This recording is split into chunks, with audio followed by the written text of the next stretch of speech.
another interesting question we got, this one, Sebastian, is for you, was a phrase I'd never heard before. It was micro-frontend. And this guy said to us that microservices is a clear progression for, large back-end systems. So why are there still so many monolith front ends? Well, first of all, because you just simply can't compare server side to the front end world, I'd say, like 101. And I also think there was a lot buzz and fuzz about microservices in the past, let's say 5, 6, 7 years. And everybody started on doing them and so on. But even nowadays, we see the post hype, where even on the server side, maybe people regret their decisions for billions of microservices, and sometimes also go and revert back to more monolithic things.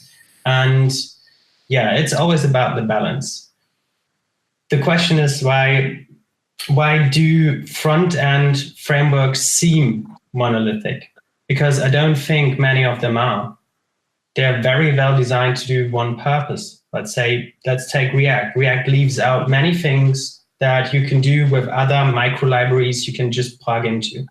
And also, even if you take a look at it from the perspective of the size, like the kilobytes that library takes to download, I don't know, for React, I think it's 70 something kilobytes, which, if you go full performance, seems like a lot, but actually isn't. If you think about what 70 kilobytes are, it's, something that you could fit in a few dozens on an old 3.5-inch diskette. And maybe those front-end frameworks seem monolithic, but actually I don't think they really are. Most of them are. This is a matter of perspective than reality.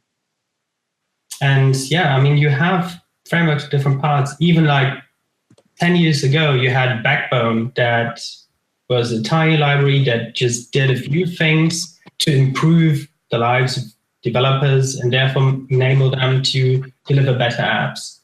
Tiny thing that just did a few things quite well, and then you could plug in whatever you want to do your specific task.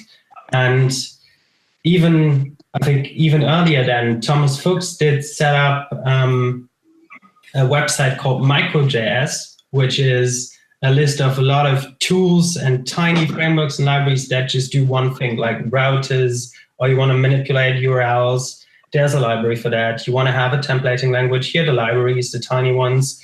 And that was always a big strength of front-end JavaScript, that you can just plug things together.